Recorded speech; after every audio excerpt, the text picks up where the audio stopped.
Dr. Jan Moray Garcia. Hopefully, I'm saying that name right. Dr. Moray Garcia. Am I saying it right? UC Davis. Garcia. Yes, with Milton 510 Bowens. I guess they're going to have a discussion there. Healthcare. These are the issues, the subjects. Healthcare, nutrition, self-defense, mass incarceration, pride, and respect in conjunction with the 50th anniversary of the Black Panther Party. So that's coming up. That's going to be on Saturday, October 15th. And on Monday, October 17th, we have right here at the Guild Theater, right next door to Underground Books, is the Black Panther Party 50-year anniversary. Why do they keep saying 50-year anniversary? Ain't it 48 years? Well, it's 48 for the Sacramento Sacramento but for branch. the National, it's 50. Yeah, so Sacramento branch is 48 years. It's a twofer, man. It's a twofer. It's a twofer, okay. And the National one, born out of Oakland. Okay. 50. So Sacramento was kind of like, okay. Merged them together. Okay, very cool. All right. Thank you. Thank you for clearing that up. He's a journalist. Of course, he would know. Of course, I'm not that hip. Featuring Elaine Brown, former chairwoman. Panel discussion led by Mayor Kevin Johnson. Right, yes, right here at Indivisible. So go to the Guild Theater at October 17th. That's on Monday at 6 p.m. And we have here, we have a couple of book signings coming up Saturday, November 12th. We have Pastor Takoy Porter, Faith and Innovative, PM Dawn. That's Saturday, November 19th. And all these are at 2 p.m. The Capital of California. And Doris I. Mogram, A Solid Identity, Saturday, December 17th. So, boy, we got a lot of things happening. A lot of stuff going on. Yeah. And the last thing I'm going to talk about is Milton Bowen's Art Talk. So the Resurrection of Black Power, October 29th, 2016. So from 5 to 7. Underground Books, too? It's right here, Underground Books. Yeah. All these events are Underground. And the art, Historical Park. the art is up right now, and it's beautiful. This is it's art and photography. Awesome. Yeah, and it's informative also. That's one of the things that I like about Milton's pieces. Yeah. Yeah, he has been put. I mean, I just talked to him about that the other day about presentation, and we know presentation is everything. And he has set up a few exhibits around here. He has put the golden touch on them. So come on down to Underground Books to see this particular one. And he still had the Black Panther Party exhibit that's going on at the Brickhouse Gallery. Yeah. Across the street, too. That's going to be up for another week or so, I hear, too. Yeah, that's going to be awesome. Yeah, I think right after the Monday one, they're going to walk over there and have it after the Indivisible? After Indivisible, they're going to walk over to the, is that That's so? great. So they're going to walk over there to the Brick House to take in the art that's over there. What time is that going to be? What time? Once again. The Indivisible started at 6 o'clock Yeah, here, 6 right? o'clock. So after that discussion, then they're going to But go you know over what? there. There's something else going on, too, between 5 and 5:30 that has something to do with Huey P. Newton. They dedicate a house, yes. We have the house number on that. It's on 3rd Avenue. It's close by, It's around the corner from Underground Books complex. So, yeah, it's going to be a dedication to Huey P. Newton house on that same day. And that will run from 5 to 5:30, which will be October 17th. Right. Oh, wow. And that'll be right before the Indivisible meeting. So Right. Okay, great. that's going to be a pretty good day for everyone. So Yeah, it's going to be awesome. We having a Black Panther Party celebration block party. It's going to be awesome. I mean, we have been going since Tuesday. Yeah, so talk about that. Talk about what just happened, the events that were. They had a chain of events. Yeah, they had a celebration of the Sacramento branch Black Panther Party, and they had the founder was there, and you had his wife was there, and they was talking about. They had a whole host of people. Akasanya was there. We had a whole host of people. Bobby Seale came out on Sunday. Wow. Yeah, it was awesome. It was and Sunday was the tribute to the breakfast program. Yeah. Cool. And it was awesome. We had some kids come out. You know, everybody was at church, but after church let out, then people came through. You know, okay. And Got to go to church first. Yeah. You know, you gotta, and then you had to have your repast after. Lawrence was there for the entire week. It was awesome. I mean, the knowledge that was there was staggering. And it's Sacramento. history, and that's the part deep.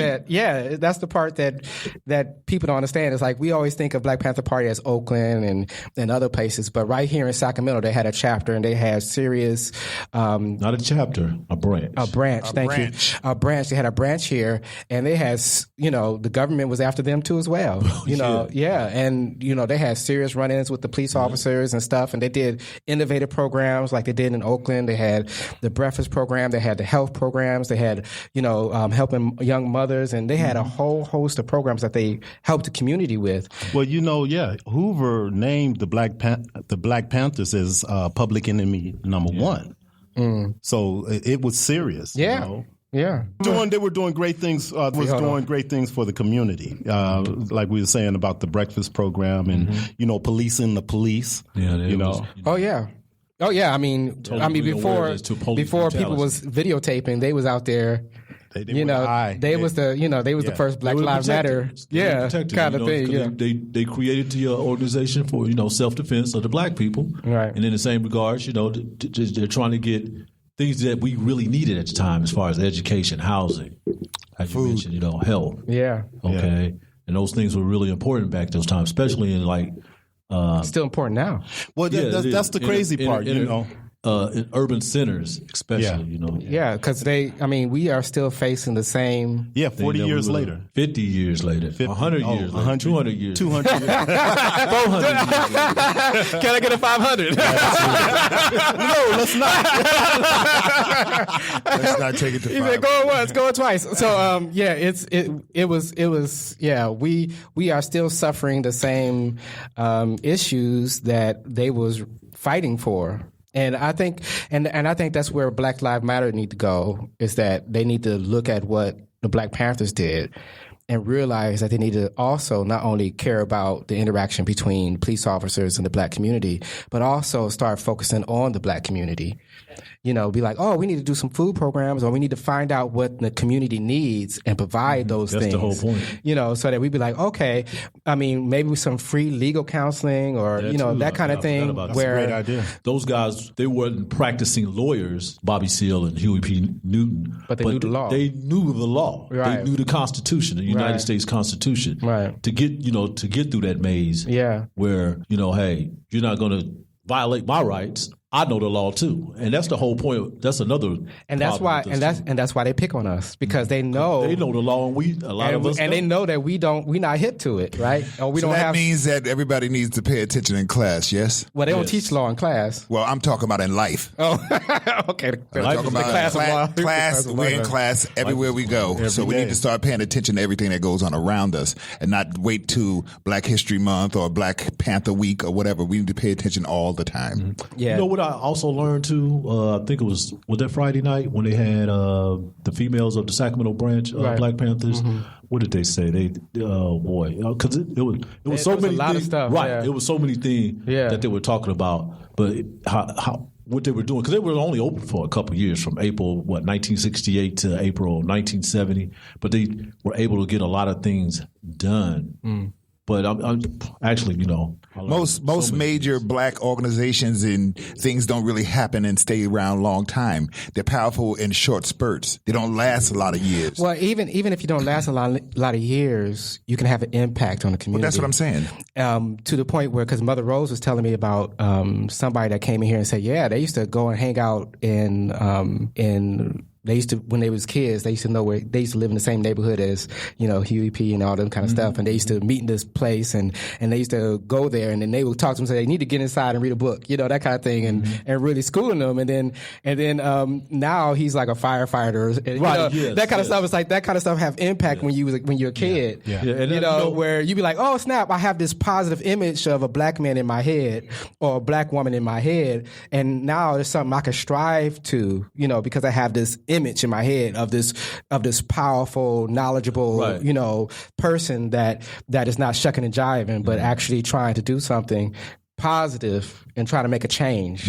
And that goes a long way, even if you only last 5 or 6 years. Lawrence, do you remember that part when Margot was talking about why she joined the Black Party? Yeah, that was interesting, wasn't it? Her thing was the integration of schools around here. Right. Because you never thought about it from that angle, where, you are taking black kids out of their neighborhood, out of their environment, and busing them into another environment and don't understand that, and then they fighting every day with these white kids and all that kind of stuff. So you can't learn that way. Yeah, and the teachers, the teachers at the other school were tripping too. Yeah. They was like, oh, and they were telling the black kids that are already going there, like, you don't want to mingle in with them because and then it's like, and then when they got in trouble, the police officer said, well, because she wouldn't get off the sidewalk while a white person was walking by, then they told her that because she was in trouble, that you can no longer walk to school. You have to actually get a ride, get dropped off to school. How you gonna just tell somebody? So that was, to me, that was very interesting. I mean, that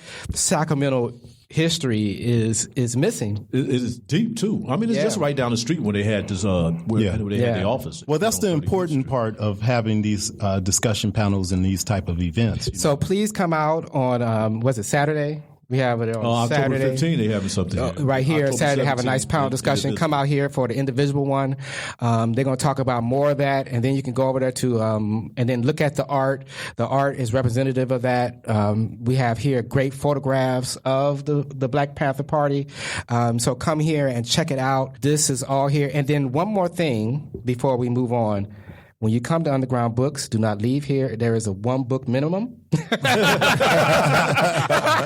Cover charge. So there's a 1 book medium right here at Underground Books. If you come here, she got a nice little dollar rack over there. You could buy a $1 book. Walk away with something. Yeah, something. Gift card or something. Yeah. So books, gift cards. We have all kind of stuff here. Music from local artists around here too. So. Local poets. Yeah, and we got some crafts people. They have dolls and stuff like right behind us. Say that again. Dolls.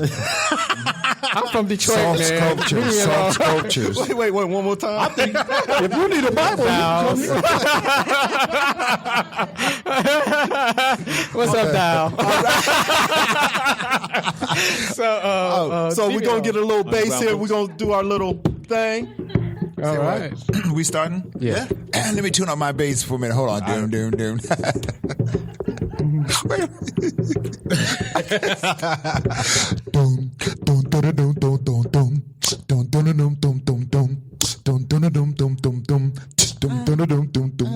Black Talk, Sacramento.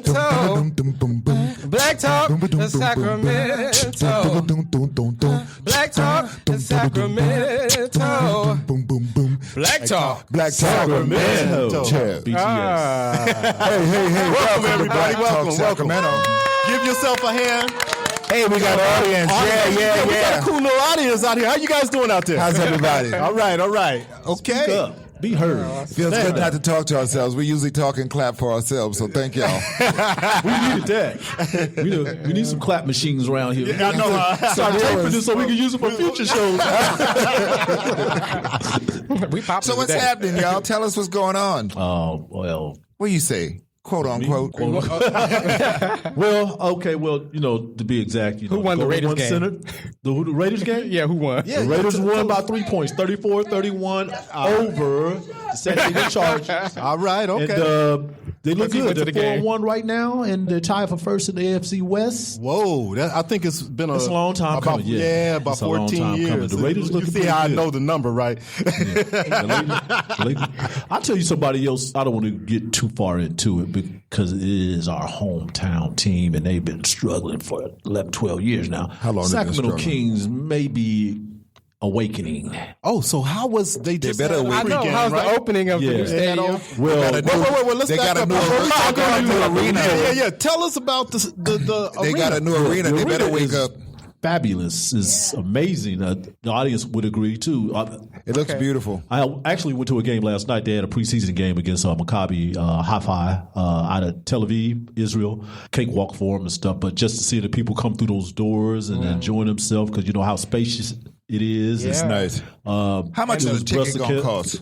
How much is a ticket? Man, that's a good question. I have to find that out myself. You know, you're part of the press. Sometimes that don't matter. You quote unquote, man. Yeah. Quote unquote, better get on this job because if you talk about ticket prices, I need to know those things. Okay, so I have a couple questions about the traffic. So how did they handle the traffic? Let me back up to him. I went to the Paul McCartney thing. How was that? Not knowing I was going. That was a great concert. 3 hours of a Beatle. Of a Beatle. Stage. One Beatle. One Beatle. One Beatle. Not even all four, but just one Beatle for 4 hours. Fabulous Beatles of the 1960s and 70s. Sure. They had a short-lived unification, but their music will last forever. Oh, yeah. She loves you. Yeah. But Paul McCartney, he gave outstanding golden performance for those 3 hours that he was on stage. That's good. He even talked about some civil rights issues. A song that he had wrote, Blackbird. He's a big vegetarian advocate. That was another thing that they had going on with Go to One Center. There was no meat sold those 2 days. No meat sold. Yes. Everything was vegetarian. No meat sold. No hot dogs. No wieners at the arena. It was a veggie hot dog. Yes. He got it in his contract to understand because Paul McCartney is the number one entertainer in the world. Yeah. Okay. Well, we're talking sir. He's on a different level than Jay-Z, but he is a business. Well, he's Sir man, Lennon. He's Sir Paul. Man. Okay. He runs his own show. So he writes in his contract these certain clauses where I get it. Okay. Only green M&Ms and no meat. They honored it. Are you serious? They were green. Yeah. Oh, okay. They honored it. Yeah. But And he did 2 shows. And he did 2 shows. 2 days. October 4th The and first one 5th. sold out. Yeah. Both of them were 3 hour long. Wow. Okay. Wow. Great response to the crowd. I guess we would consider a sold out at Golden One Center. It was 15,000 plus, 15,500 people on both nights. The arena hold 18,500, but they cut off the back part. For his show. For the show. For the show, right. But For the stage every seat was filled. Great. That's pretty good for Sacramento. Great show. The traffic. Downtown part, Sacramento, that's a lot of people. I don't think there's going to be too much of a problem in the future because of where But the it's traffic will be located good too. It adds some excitement to parking, downtown. you got to Come get on. there. You got to park and stuff, but you got all these, you got Interstate 5. Cities have traffic, so Highway if there 50. was no traffic, it'd be kind of weird. I'm not. Cities have traffic, so let's be real. Okay, but let me they make act- this more clear for Goss.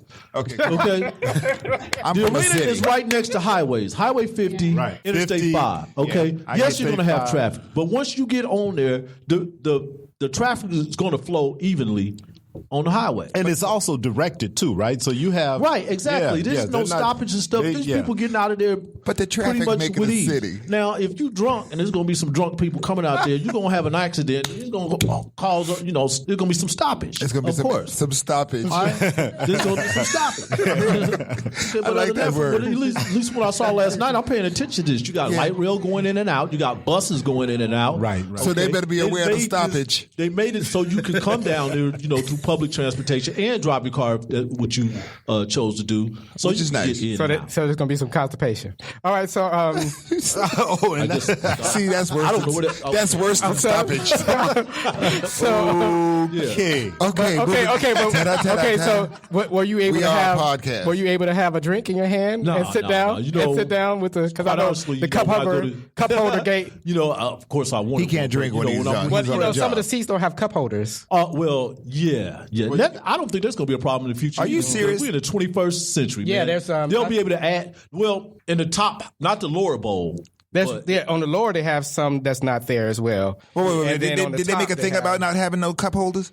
This is what I'm gathering. Okay, because I'm telling, they come there with hands. It's going to be fixed. Okay, this is Cup 21st holders. century. Well, you can't really I'm you sure can't you really can, root you and can drink at the same adjust. time. There is a marketing motif behind that because if you have a cup holder, you will put the drink in the cup and let it stay there.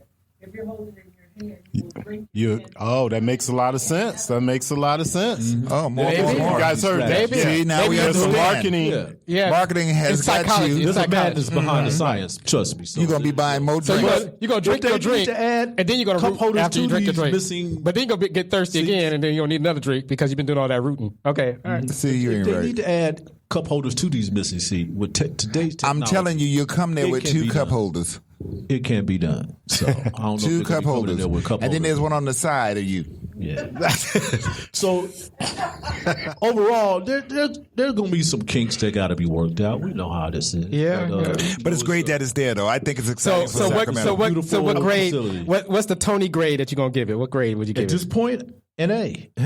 Okay, so I do have a Awesome. question about the art that's on the outside, about the. Yeah, let's talk about that. So no, how is Leave it? the art alone, y'all. Wait, hold No, on. No, I mean, everybody you gonna get should your have. gospel. This is what Yeah. I'll say about it. I'm just messing with It's y'all. a beautiful, spectacular piece. Go ahead. It really is. Okay. You know, you said it. I haven't seen it in person. The colors. No, I'm liking You got a big name behind it. I got that. Coombs. Okay, Coombs, that's All right. I can live with that. I can but live I with just that. don't think they did enough as far as adding local artists. That's my only thing about it. Okay, that piece. Okay, but I have no problem with that piece being there. Right. I really don't. Well, then, But you know, they they did. I mean, we have some great artists Yeah, around here. yeah. Okay, But look they at can- one they- right now across the table. Okay. All right. It ain't like your work don't deserve to be down there. Don't be blushing now. Don't be blushing now. But I just don't think they did enough with the local artists here. Well, you know, what color you are. They still have time. Well, they got Maybe, time. The yeah, place is still maybe they new, can add and in plus, at the same time, some that art. place needs big art. So they have to have artists that work big. I mean, take Levi Stadium down in Santa Clara. Yeah, they okay? came prepared. Now, when they put Different out a call town, for art for the different local budget. people around here in Sacramento, put in your bid for work, contract wise, they cast a net from here to San Francisco to San Jose. Okay. Now, when Levi Stadium did that, I don't think they cast a net this far up here. Yeah, Okay? they did. Now, Yeah, I they know- did. Yeah, they they did. did. Yeah. Because I know Milton. I know Milton Yeah. has artwork down there. Yeah, Milton But they has did. it. Okay. But Yeah. They didn't cast get the it. net. Okay, I'm gonna be the devil in this I don't game. now here. that I don't know. I'm not for sure if anybody from Sacramento. I'm gonna be the devil in this game up in here. Okay, go ahead. They cast the net all over the place. So if the artists in this neighborhood, in this area, decide not to respond to the net being thrown, then you're not going to see the artists in this area participating within the pool. Okay, so we need to get a little bit more involved if we want to see ourselves in these places. Nothing personal, just a note. And FYI, Did you apply for any of these? I wasn't interested at this time. For either one, Neither Levi one. Stadium or Golden One. I don't do sports, so I don't have a picture of a But basketball. it's not a totally thing about sports. It's an entertainment center. So we I talk get that, And but your I didn't. whole- I didn't at the time when they came up. I didn't have anything in my head that had anything to do with those places. Your whole motif is round, though. Well, yeah, I do get around this with things going, but I really seriously, I just didn't have any thoughts or any ideas that would go into those types of places. And so, and at the same time, I leave the floor open for other folks to do their thing, man. Yeah. Well, Okay. so hopefully, like in the future, that when they do bring, or when they decide that they want to bring more artwork to that area, You gotta because get it's gonna be involved. inside and outside the arena. Sure, but you got to get involved, though. There's a lot of things. It's like, okay, the same thing went down when the airport came. Everybody complained that there weren't no black artists in the airport. Well, if you do your history, not every black person is named Mtume. The person's name was Bob Jones or something. It was a black person. So you got to look around. If you don't, before you scream about there not being you in something, do your homework, find out what's going on, and then this way you'll know before you make a mistake and walk over your lips. Okay. So what if you do your homework and there's no black artist there? Well, at the same And I time, think a lot of that been done, too. At the same time, I'm not going to get mad at you if you're not looking for me. I'm going to go and find the audience that's looking for me. I can't get upset. I'm not going to go over to an art place and complain about the fact that they're not going to accept me there if they're not going to sell me there. Okay? If a gallery is privately owned, they have a right to sell what they want to sell. Okay. Okay? And if it is a government supplied situation, then I need to be prepared and do everything I need to do to be right when I go to apply for these types of jobs. Okay? And then if they don't pick me then say maybe they're just not looking for me at that time. I shouldn't go away butthurt because I didn't get picked. Butt hurt. Okay, so let's move on to our first guest. We talking about private. Well, we got a constipation here, and we got a butt hurt over here. All right. You guys have been watching too much Trump. But do you understand what I'm saying? I'm not gonna grab somebody about that butt. Okay. Now we're going too far with the locker room talk. No. We're going too far. Come about the locker room. Grab somebody Come about the locker grab room. somebody by their coatlet. Okay, We so are in a prestigious bookstore. Let's talk about some literary things. okay, Okay, so yeah. let's do our The first intellectual guest. things Let's do our about first that. guest. Are you going to do first guess or are we going to do, okay. I really think that somebody should submit a proposal in these arenas to do the Outreach. to do the special boxes, that the private boxes upstairs, Oh. where the big guys Oh, yeah. bring all their Great idea. That's a great idea. suites to design for They the have black art in artists there. in this area to design those suites. That's a good idea. That's a great idea. But here go, okay, I'm going to step out there again. You got to understand that this is an arena that's going to attract everybody in the world. So they're not going to just look. They're going to look for art.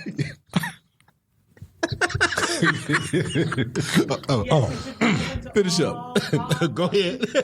They're going to look for art that is going to appeal to everybody, not just no one group. They're going to look for artists that can appeal to everyone. So. Yeah. Well, the Piglet still a great idea. That's still a great idea, though. You know, it's a great idea, darts, like these dartboard images. Oh, the darts! The darts in the ground was pretty cool. Right, exactly. None of them hit the target, because that's the whole point message of it. Sure, of it like that. But it looks pretty good to me. It does. Okay, but that would be appealing to everybody around there. So, man, they still got some things to work on. I mean, what else did they bring in? They brought in these illuminating signs from old businesses. Neon lights from neon signs. Yeah, okay, that was pretty cool. Okay, you got a tower, Corona portraits. Yeah. There was some hardware store or something like that. Local businesses. Shaky Pizza sign that used to be down near 65th. So they were old Sacramento signs. Yeah, old Sacramento signs. That's cool. That's cool. That's cool. I like that. Cool. I would like to see the Sacramento Observer hanging up in there. Oh, there was no Observer sitting in there? No Observer sign. Do they have an Observer sign available? They didn't ask you, huh? What you said? We got that. Wait, but we're not butthurt about that. but they put it in for the art appeal. Okay. So great. whoever did that's a good idea. But so, I'll go back to it. There's some kinks that got to be worked out, and hopefully in time, oh God, it'll be done.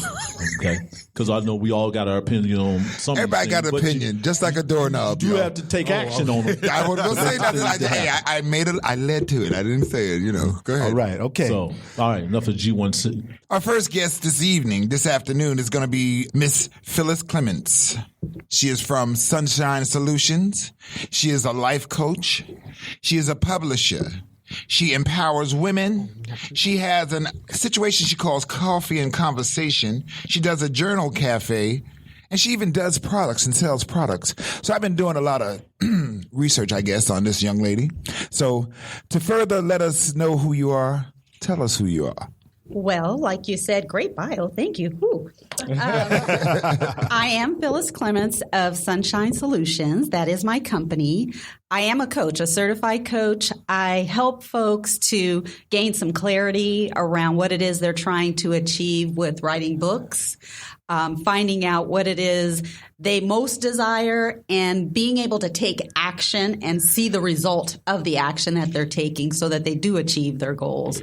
So that's part of what I do. Coffee and Conversation is a women's empowerment group that meets once a month, every third Saturday.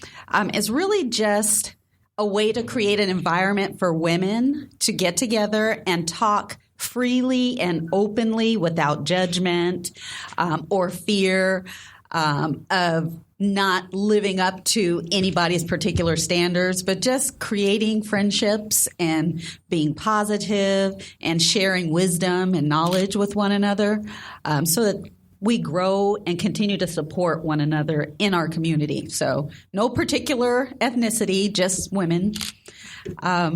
With the Journal Cafe, I really believe in educating people in non-traditional ways. So it's not just academic knowledge that we share in that session, but we really think about a creative way to achieve goals. Everybody talks about SMART goals. Some people don't agree with that concept. I do. I think that it's very smart to not just know what you want, but how to go after it. There are some technical pieces to doing that. Yes. People don't agree with SMART goals? Yeah, because people think it's trendy to say SMART, which talks about really being specific about the goals that you have in mind. And when you're specific, you want to have a way to be able to tell whether or not you're achieving that goal. So that's why it has to be measurable. So you want to have some measurement there. But at the same time, you don't want to identify something that doesn't even make sense and isn't achievable. So that's why you have something that you can actually accomplish, the A part. Right. And then really the R, being realistic about whether you have the resources, the capability to do that. That's why it has to be realistic. And then the T is for a time constraint. You have to set a date. Anybody can say, oh, I want to be a millionaire, but not really go after and do what it takes to become that. You have to start out being a dollionaire first. Right. If you don't know how to get $1, don't expect that you're going to get $1 million. Right. Just because you say you want it. Yeah. So that's what we do. So this is an acronym. What did the acronym stand for? What? Oh, SMART. Okay, SMART. Okay. Yeah. So question again? Yeah. You know, my memory is very short. When you start saying T, I was like, okay. It was like, art. This is great. Art is great. Yeah, I love art. I was like, when she said T, I was like, oh, she's spelling something. Okay. That's what the visual journaling classes are about. It's a way to use creativity to actually visualize being smart about your goals. Okay, so the S is for smart. No. What the S is for? Specific. Specific, so and the M is for? Specific, measurable, actionable, realistic, time constraint. It all comes out to be Thank you. smart. That was, because I was. So wait, I guess my first question to you would be, where did you get all this information from? How did you come about it? Were you not smart at one time in your life? I had to ask that question. What made you go after, something triggered you to go after this information. So tell me about it. You know what? For me personally, I've always approached achieving goals that way just because that's the way my parents raised us, to be very conscious about the choices that we're making and having resources available to do that. So I felt like it was part of my goal and part of my service to enable other people to be able to do the same thing. Because we all know things that we want, and we may even know how to get them, but we don't have access to the resources. Mm-hmm. So that's where I kind of come in. I like connecting people with resources and other people that can help them achieve what they want. So how long have you been connecting people? I've been connecting people for, over half my life, really. I've been doing this kind of work over 30 years. But my business, Sunshine Solutions, I started in 2013. So, yeah. Okay. So you you're a publisher. I am a publisher. So how many different books have you published, and what made you want to get off into publishing? I have probably published around 20, 21 different books in the last year, actually. In the last year? Yeah, I've just become a publisher in the last year. And you published 20 books? Yeah, not mine. I have 9 of my own, but I've published 21 other people. Wow. Okay. And I came about that because I found out how to self-publish, and it wasn't that difficult. When I wrote my first book, people told me that it would be difficult to get it published. And I thought, well, why? Why would it be hard? People publish books all the time. So once I found out how to do it, I said, okay, I can do that. And I started talking to other people who had books or works that they wanted published, but they didn't know how to start. So I said, well, I'll help you. Okay. And then, yeah. So what type of books do you publish? That was my question, man. That was my question. I'm sorry. Here, I'm going to give it back to you. Give it back. So what kind of books do you publish? Don't step on your lips. Don't step on your lips. Don't be stepping on your lips. See, I have to watch what I say. It'll be served back to me before the night is over. I've published children's books, nonfiction books, self-help books, anything from finance and investments to fiction books as well. And one of my very good clients and friends, and actually she's a local celebrity author, is here with us tonight. So she has 5 books, and she's working on her 6th. Oh, wow. So, yeah, and I published her books. So, right on. Awesome. Yeah. So, what are some of the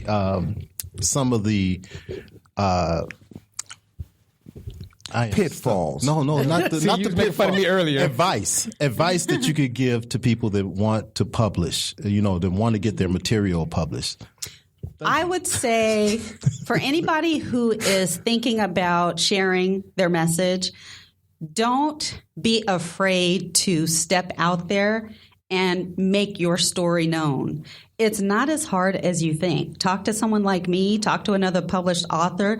But if you already have a message in mind, a lesson you've learned, or some wisdom that you've garnered from someone else but think others need to know about, don't be afraid to share it, even if it's going to help only one person. I think that's what happens a lot of times is people think, oh, I'm not going to become New York Times bestseller person. But think about, is that what you're trying to achieve, though, as an author? Do you want to have the fame and notoriety that goes along with being a published author? Or are you really trying to help someone? Do you want to reach someone or provide a resource or information that is going to help them to be better? Okay. And that doesn't necessarily bring fame all the time. Exactly. Right. It really doesn't. It doesn't. That's the toughest job. And I always say, sometimes it just takes one person that you could change that one person. That one person can go and lead a million. Exactly. Yeah. So, Ooh. So I was going to ask you a question before, but what are some of the things that make books not be successful? What are some of the authors that their books have dived or become problems, I think a couple of things happen for folks who don't really have the impact that they intended. One is they have an idea or a concept that they wanted to share, but the message wasn't very clear in the book. So the title may have said one thing, but the content talks about something completely different. Mm-hmm. And a lot of people pick up books because the title attracts them. And they may leaf through a couple pages and say, oh, okay, that has some stuff in there that I think could help me or may entertain me. But then when they get the book home and they start reading the whole thing, they're like, okay, what happened? It's disjointed. So I would say disorganization maybe of content or not being really clear about what you're trying to share. So is the importance of an editor important? I mean, does an editor come into that picture to help with that? Definitely. You have to have somebody read your content. You have to, because you want to make sure that what you're conveying is actually being understood the way that you intended it to be. So I always recommend that you have the resources. That's what I do. I connect people. So I know editors, different levels of editing. So it depends on how well you write. Some people are excellent writers, so they don't need a lot. Mm-hmm. So copy editors are fine, but some people need content editors. So you need that kind of stuff. You need somebody to do cover art. Now, how about the marketing part?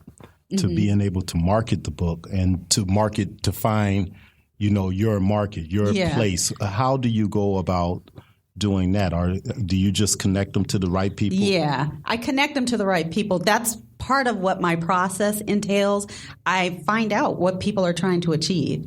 Right. And marketing is a huge part of it. Right. You have to, when you're a new author, you really need to have a book signing. Right. At Underground Books. right here in this bookstore. Which my authors do.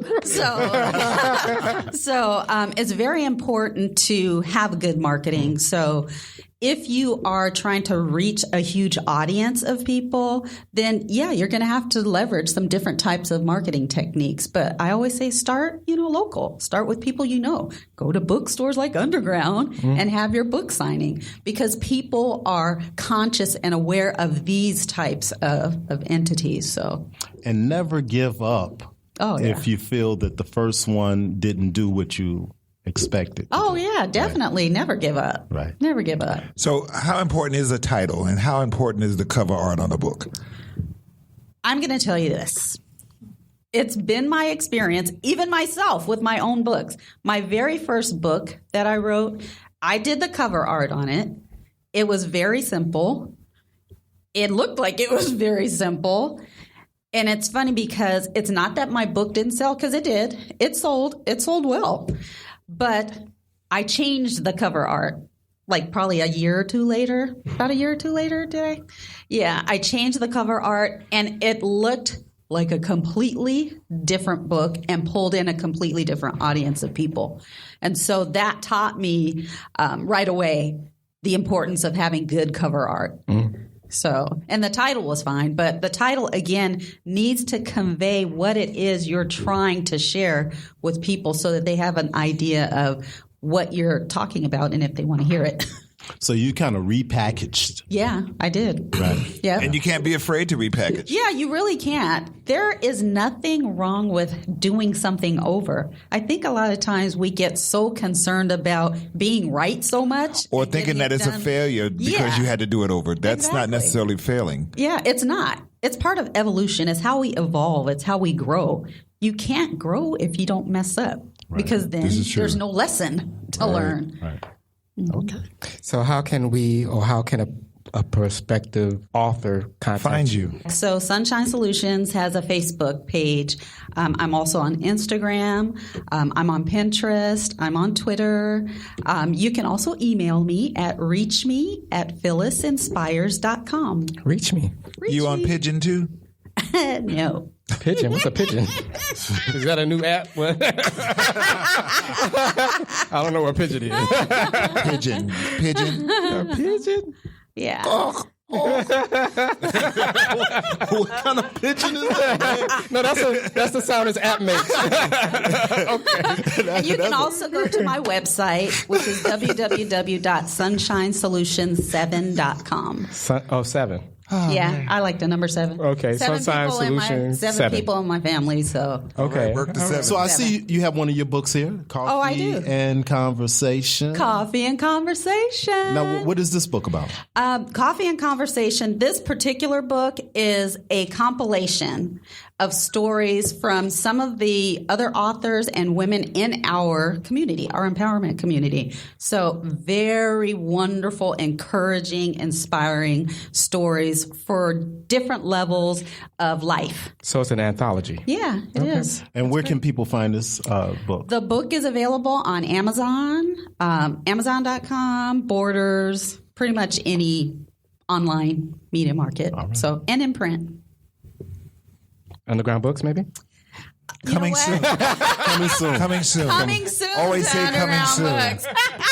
Coming soon. But yeah, but a digital version is also available. Okay, so, awesome. Kindle version. So yeah. Well, listen.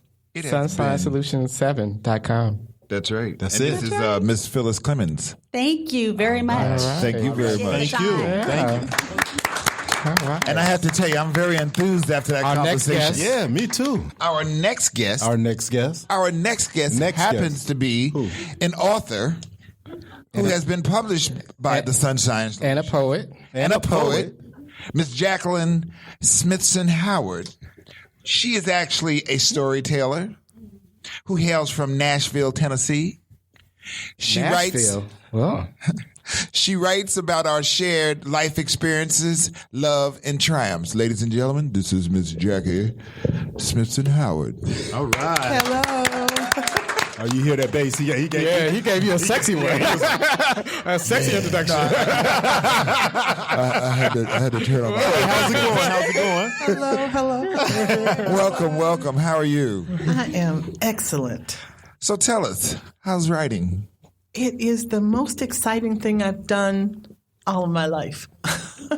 So really? So what type of things inspire you? Everything. I have been writing since I was 4 years old, and I'm over 60 now. No.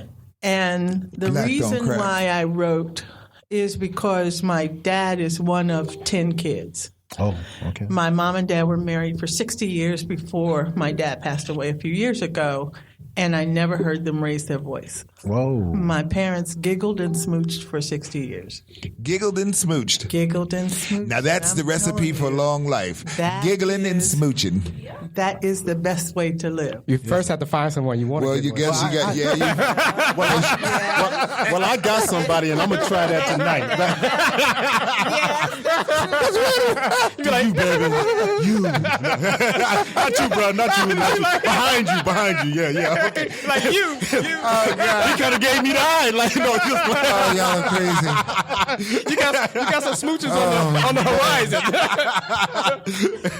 I'm just playing. And my dad found my mom at age 13. Whoa. He was 13. My mom was 14. Wow. And She was older. She was an original cougar. She was a cougar. She's a cougette. But he decided at 13 that that's who he was going to marry. Wow. And Okay. he says it took her 6 years to say yes. Okay.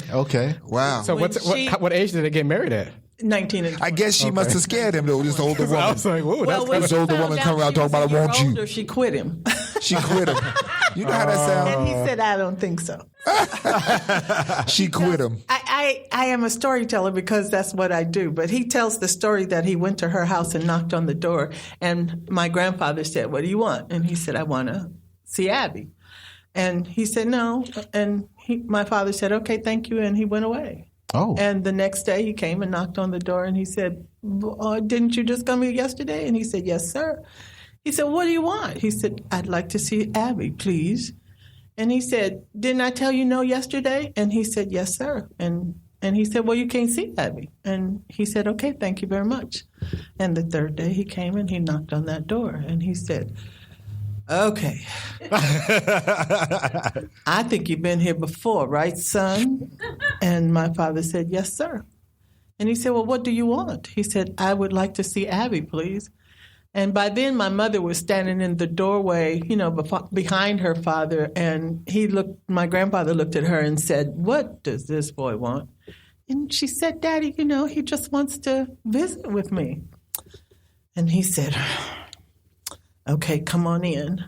My father said, got it. Was he shifty looking or something? That's what he wanted. He wanted to show my grandfather respect. Respect, persistence. And he wanted to show my grandfather that his mind was made up. It was my grandfather's turn to make up his mind. Oh, wow. That's a great story. That's a great story. Get on down. Yeah. All right. To love. Yeah. Or stalking. Or At least he came to the front door. He could have been coming to the window. I see you, Abby. Abby, I see you in there, Abby. Come outside, Abby. Yeah, he's like, I ain't going away because I want Abby. I want me some Abby. Okay.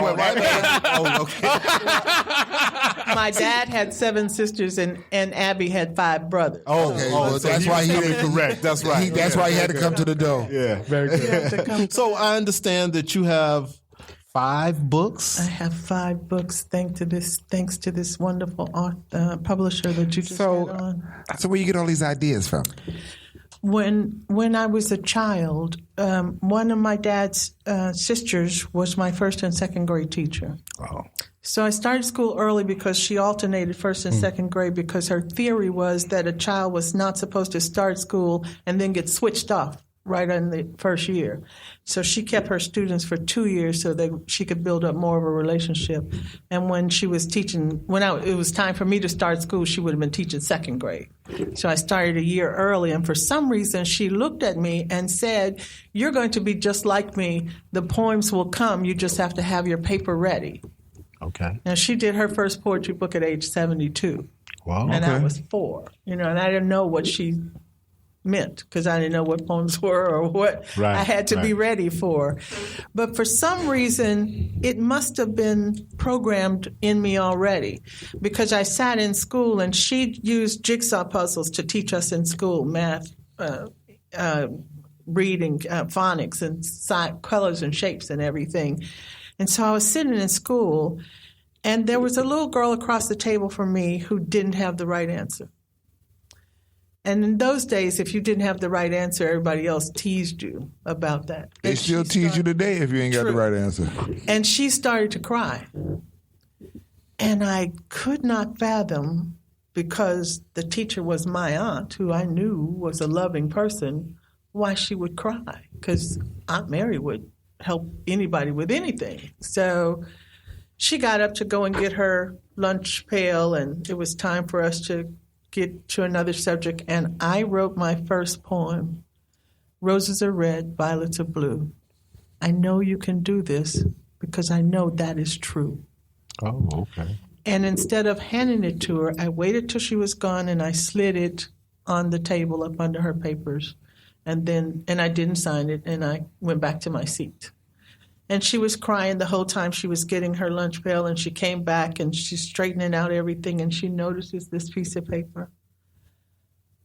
Then she notices this piece of paper, realizing that wasn't her paper. And she looked at it and she read it. And she went from crying to curiosity to smiling. And when she smiled, and I'm going to cry, I realized that I could pass that message wherever I wanted to. So for grade school, high school, and college, I slid my poems all over the place. When I saw somebody was having a bad day or not understanding something or not being heard or not being accepted, I just slid a So he was kind of like a poetic superhero or something? I slid everywhere.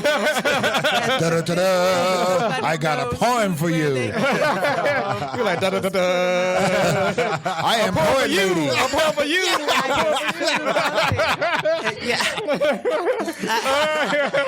You remind me of Oprah and Okay.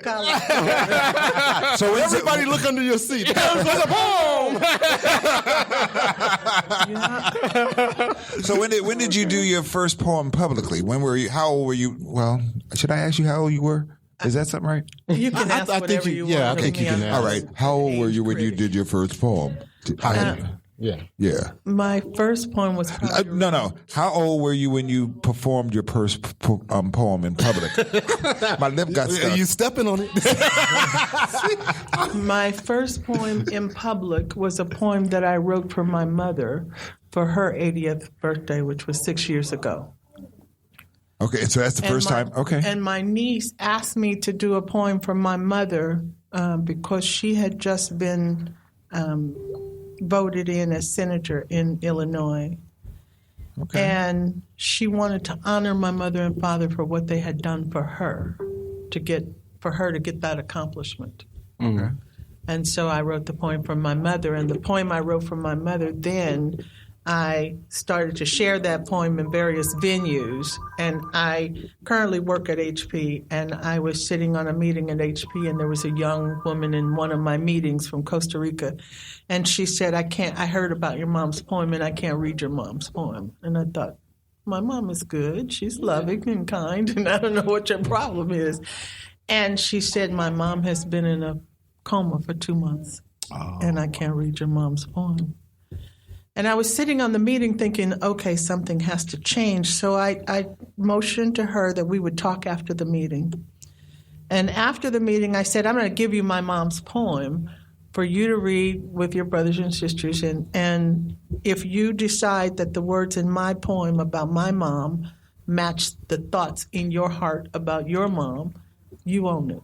Take it, read it to your mom, because I think that you can't hear her, but she can hear you. So she took my poem and she took it to her brothers and sisters in Puerto Rico and Costa Rica, and they decided to go to the hospital and read the poem to her mother. And she got through the first couple of verses, and her mother opened her eyes. Wow. And they thought it was a fluke that they had wished this, and they really didn't see that. It couldn't be possible at all. So her brothers egged her to keep reading. And she had just had her second baby girl, and the baby was sitting in her lap. And so she kept reading, and she told me that her mom opened her eyes the second time and looked at the baby and smiled and then closed her eyes right away. And so then they realized, okay, this is not an anomaly. She really did open her eyes. We saw it that time. We really did.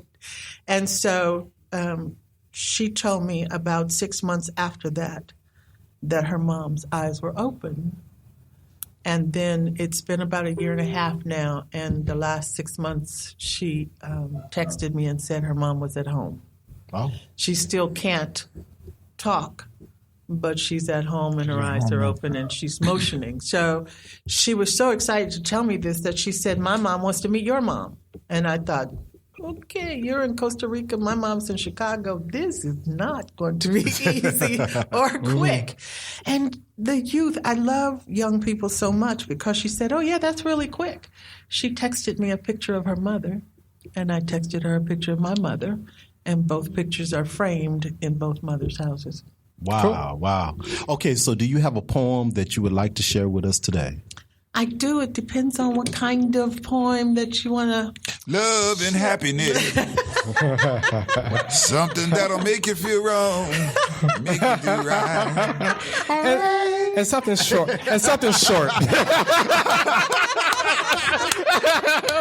We don't want a 5-pager. Maybe a 1-pager could do something nice. Well, it's not a 1-page. No. It's quick and it's cute. Okay. So talking about love, because that's what I write about. This one is called Love Oozes Through You. I love it. This is Phyllis's favorite poem because she believes that it should be a Dr. Seuss poem. So you guys can tell me what you think afterwards. Smile. Now let that run through you. Through your face and in your jaws. Down your neck. Now take a pause. See? You can't stop it. It's spreading. It's across your shoulders, down your spine. It's tickling your belly and making you feel fine. Go ahead. Try and stop it now. It's contagious. Your eyes are wiggling. Your ears are wiggling. Your fingertips are too. Those private places are dancing too. You can't imagine what's happening. Your hips are swaying. Your legs are strutting. You've got pep in your stride and you ain't doing nothing. It's in your head and in your heart. Your insides are moving. You're smiling within. It's totally taken over. Just let the ooze begin. Remember something good that happened and how it made you feel? Let your heartstrings dance. Experience for you what's real. Remember how he looked at you? Ooh, just visualize that smile. Dimples that came out just for you. That twinkle lasts a while.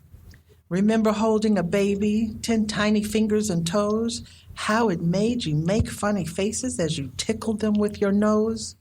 Your cheeks are actually hurting because your smile is still so bright. You're walking down memory lane or creating it right now, tonight. Consider this smile is like ooze. Imagine the power you have to call up this ooze on demand. This tingling and dancing is coming again. My goodness, just let it stand. What if instead of being greedy in discovering this ooze, you could actually share it with anyone you choose? As you walk down the street catching eye with him or her, what would happen if you could fling it to whomever you prefer? I think I'm going to try it. Sing! I gave some ooze to you. I watched the pep in your step as you passed this ooze to a few. Zap! I got you good. Your grin just sprang to attention. Watch me do it again. I did it without so much as a mention. She didn't even know what hit her. Did you see her skip a beat? Look out now. This is actually catchy. You'll start oozing everyone you meet. What would happen if there was an ooze epidemic? How much better off would we be? Well, let's not overanalyze it. Just accept some ooze from me. I got your ooze. Oozy? I'm feeling mighty oozy about right now. All over. There used to be a song say, is it all over my face? Oh. Okay, Goss. Look it up. Look it up. Wait a minute, you put too much mustard on that. Look it up. Too much oozing on that. All right, so what's your newest book, and how can people get it? And the whole how 9 yards promotional spill. You can find me at itsmytimetosoar.com. Okay. Or actually, it's, no 7 in that. No, but it is.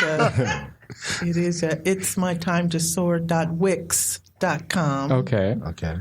/poet. Okay, /poet. And the books are available at Amazon.com. Okay, so go on Amazon, and none here underground. We're working on that. We're working on that. My book launches, my readings have always been here. Okay. And, so when you had the book launch, and I was graced with being this year's March author for Women's Empowerment, Women's History Month. Okay. Right on. And the first poetry book was accepted by Sacramento Public Library Foundation, and I was... And it is here. And it is available here. There we go. All right. Available. All right. One of them is here. One of them's here. So in other words, she's waiting more. She's waiting for another one. Yeah, don't get on, Yeah, nice. As a 2016 author on the move. Okay. All right. Awesome. Okay. Author of the what? author on the move. On the move. Okay, and what's your newest book that you're working on? My newest Can book, you give us the newest book that I'm working on? Open and Connected was like you guys were talking about earlier. It was the connections in that cause us to love and be loved and feel love. And the next book that I'm working on is not exactly titled yet, but the intention is to write poems and short stories that prove that we are all alike. Okay. With all the madness that's going on in the world, everybody wakes up with the same intention to do good, have good, be good. Right. And everybody wants to be validated for being on the planet. Do you see me? Do you recognize me? Am I here? And that's the message that I want to get out, that yes, I see you. Okay. Do you see me? I do. I see you. Well, thank you. Thank you. And let's give her a round of applause. Miss Jacqueline Smithson Howard. Observer News. So Observer. With the Observer News, well, I'll tell you one. What's the Observer News with Tony Harvey. With Tony Harvey. Yes, sir. Thank you. Quote unquote.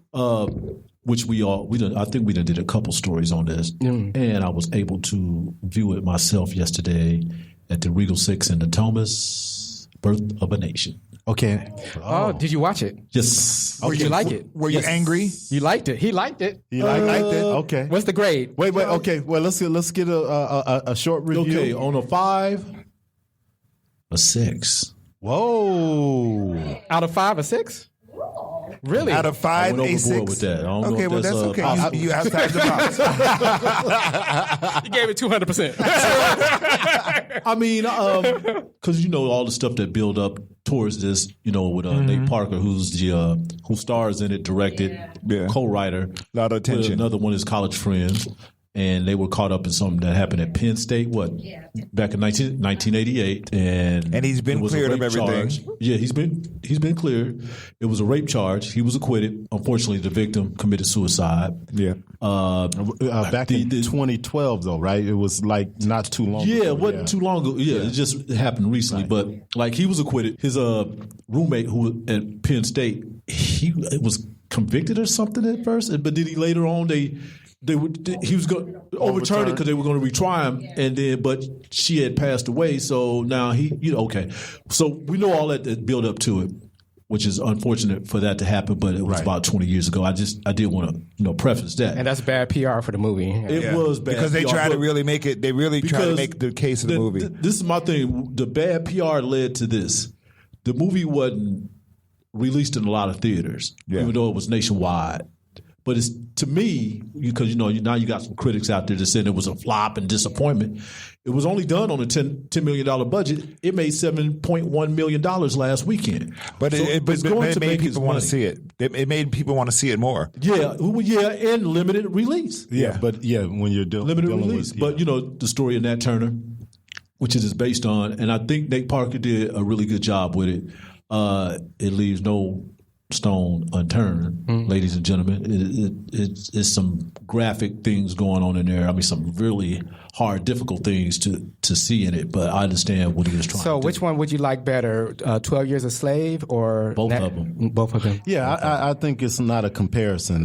They're just stories that need to be told. But I think it's two different stories. It is two different stories because on the flip side, 12 Years a Slave did well. It did better than expectation at the box office. Right. Than this movie perhaps do. And I think this just one of them type of movies. You was talking about this today that, when they come out on DVD, them sales are going to go through the roof. Right. Because people probably just, no, I'm not even going to go to the theater. I don't want to be seen going to it. Yeah, exactly. No, I don't want to go and beat nobody up. But I order online. But I'm going to view it. Right. And, but I mean. Netflix. Wow, so my take on it was, I know when I was growing up, a lot of these things wasn't mentioned in history books, right? Right. Okay. But this story was, I learned about probably Nat Turner before I knew about Malcolm X because it was written in public school history books. Right. And that's because the scare. Outcome. Yeah, the scare and the outcome. Yeah, a lot of laws that they faced afterwards was because of Nat Turner and Haiti. Because Haiti came first, right, and then Nat Turner. Nat Turner changed, and this happened in Southampton, Virginia, 1831. Nat Turner, he was a preacher, so he was probably about 30, 31 himself. And that's when it woke them up, the slave owners and the plantation owners. It woke them up. Right. Okay, so it was like, oh, wow. I know. Y'all don't have no free time. And this was something that I would like to say that they created. Yeah. Oh, of course. Of course, yeah. Of course. They aggravated it, They aggravated it. And then, later on, that turned. And then he got a message. No, you know what? And he got the message. My people. Huh? He got the message to take your people and turn it out. He turned it out for what time he did, but there's always one thing. Somebody go back and tell. Mm-hmm. Right. Otherwise, it could have got wider than that. But I think it was excellent. It was cinematically, it was well done. Okay. The acting was well done. The messages, you'll see that many of those in there from top to bottom. And it's just great that it was done. Reflects on what happens today. So there's a complaint that we talked about earlier that it was not historically accurate. So well, they can say a lot of things about that, but we're talking about Hollywood. Okay? It's a movie, like I said earlier. It's a movie. Stop looking for your history class in the movie theater. Inaccurate. Okay, this is what people got to understand because it's a movie. Get you some popcorn. Of course, I'm almost finished done writing the script. It's based on a story. Remember the word based. Based upon.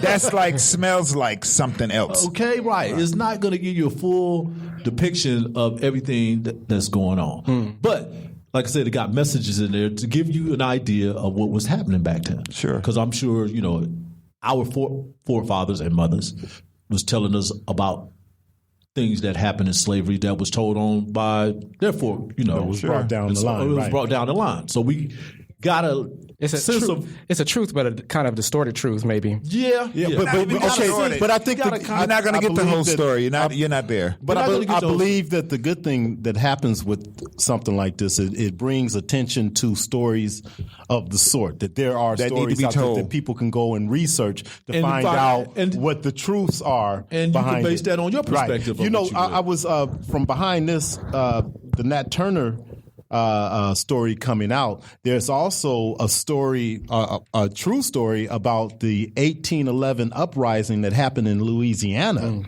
and New Orleans, where the slaves revolted and took over New Orleans until the president sent the federal troops. And this is what happened with Nat Turner. Yeah. The militia was sent in, to control that situation. Okay, so let's do a rapid fire. Rapid fire. Okay, Dr. Cornel West was in town. He was at Sac State here. All right. You saw it? Everybody saw it? How was it? Unfortunately, I didn't go, but I heard, it was packed. It was packed. They told me it was packed. packed. Did you guys get a chance to go see it? Was it good? All right, okay. Really, really good. From Consensus says he was good. Dr. Hazel Mahone, they just opened up her school, the Fortune School. Yeah. And then, recently they just had the Gang Prevention and Intervention Summit at the Sam and Bonnie Purnell Center in Meadowview, which was really good. That was packed too, because you had, a lot of people from the community, former gang members, law enforcement, politicians. Seem like they're definitely going in the right direction and trying to get a handle on this situation. And that was a good start. I know I was talking to, I think his name is Khalid Mataki. He's the gang task prevention that was appointed by the mayor, Kevin Johnson, that works down at City Hall. And he's the head guy on this. And, of course, they were talking about holding this thing in downtown Sacramento. He said, "No, we need to be. We got to go. We got to go in the hood. Got to go to the hood. Go in the hood. Okay, Meadowview is a perfect spot to do that. But really good, diverse. Okay, of course, and everybody came and started sharing their ideas and solutions, and hopefully they'll continue and have another one soon, and maybe out in Del Paso Heights. Just moving around, but it really was impactful because a lot of people in that life were there and they shared their situation. And you got some females who are still in high school, Grant High School. They're poets, and they did a really great job because they was talking about how the gang life affected them. these are brothers and sisters. You know, they lose these. You know, they have these victims, and it's like, oh man, I just saw you yesterday. We was doing this. We had, we was having breakfast. We was walking to school. Now you did. You know, so I got that type of story too, just to get this full reality of how it affects everybody. You know, the family, the community, law enforcement, etc. But that was definitely a successful summit that they had. Like I said, I'm looking forward to another. Awesome. Other news. I went to the comic book store because I go to comic book store every once in a while, and I picked up Black Panther. Oh, is it out? Well, the comic book was and I realized when I was looking through the credits that Tanisha Coates was writing the new Black Panthers. Yeah, the new Black Panther series, and I was like, oh my God! And I got 3, so I got to go back and get number 1 and number 2. So if you out there and you like comic books, you might want to go and pick up these because these are going to be worth something. Wait, are you telling me I missed 1 and 2? 1 and 2 because I got 3, but I don't know which one they on right now. I just saw 3. I like the cover and I picked it up. Oh, if you got 3. So I'm gonna, go back and get 1 and 2 because I know these gonna be like collectors' eye, especially before the Black Panther movie come out. Okay, yeah. So you have a nice. And what about also Netflix has just released? I don't know if I'm Luke Cage. Luke Cage. Whoa, have you guys checked that out? I'm on like episode... No. See, I'm waiting. I'm waiting for a nice Netflix and chill. I'm on episode 9. No spoilers. I'm not going to spoil it. No spoilers. Well, he's strong. He's strong. Yeah. Well, if you read the comic book, you know how strong he is. Oh, yeah. Well, he's like Power Man, right? Yeah. But they was making a connection that we have a superhero especially right now in the age of black men getting shot. A man that is bulletproof, a black man that is bulletproof. Wow. So it's very interesting that whole thing where I think that might be the biggest fear of police officers is a black man that's bulletproof. You know what I learned? That is crazy. You know what I learned through this series? Even though I haven't checked it out and I heard it's really good. And it's just a side note. Nicolas Cage, the actor, he's a Coppola. That's Francis Ford Coppola's nephew, right? But he didn't want to use his family name, so he picked out his favorite comic book character, Luke Cage. And, Nicolas Cage developed out of it. I just found it out during the series. I thought that was pretty interesting. There you go. Wow. Okay, and a white artist kidnaps Rosa Parks' Detroit home and saves it from demolition. Thank you. He took it apart and then he reconstructed it somewhere else as an art thing, and it was interesting because it's going to be demolished, but nobody in the black community stepped up. So this white artist stepped up and saved the home. That's interesting. Yeah, yeah.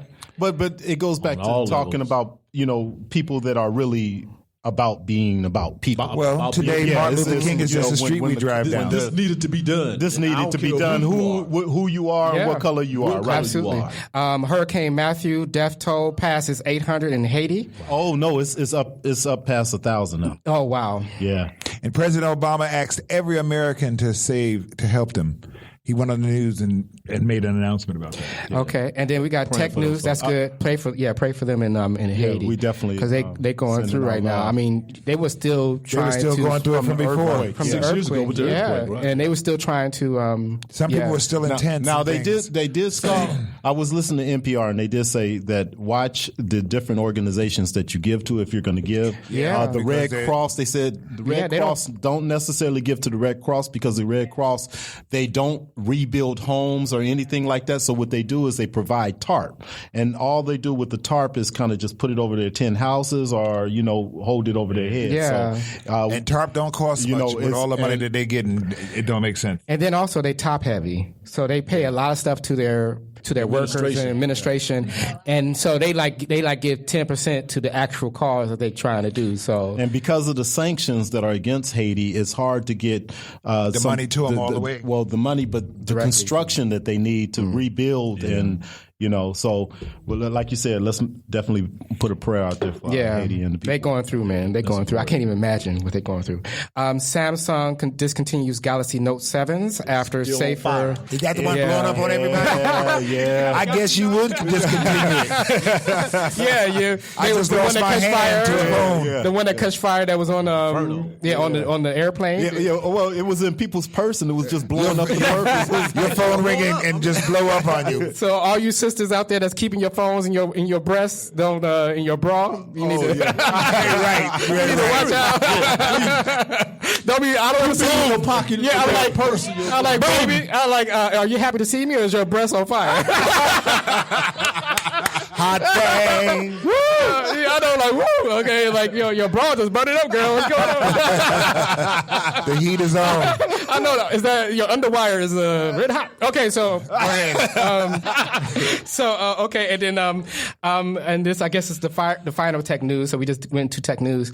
Motherless babies are possible as scientists create live offspring without need for female eggs. What? So now you can have two males that can have a baby. Huh? What? Yeah, science has found a way. Okay. To take DNA from one male and DNA from another male and bring it together and produce a baby from Science that. has found, Science has just found a way to create a monster. Do they implant it in a woman? I don't think they implant it into anything. I think they make a egg out of the DNA. I'm glad I won't be around when that child get grown.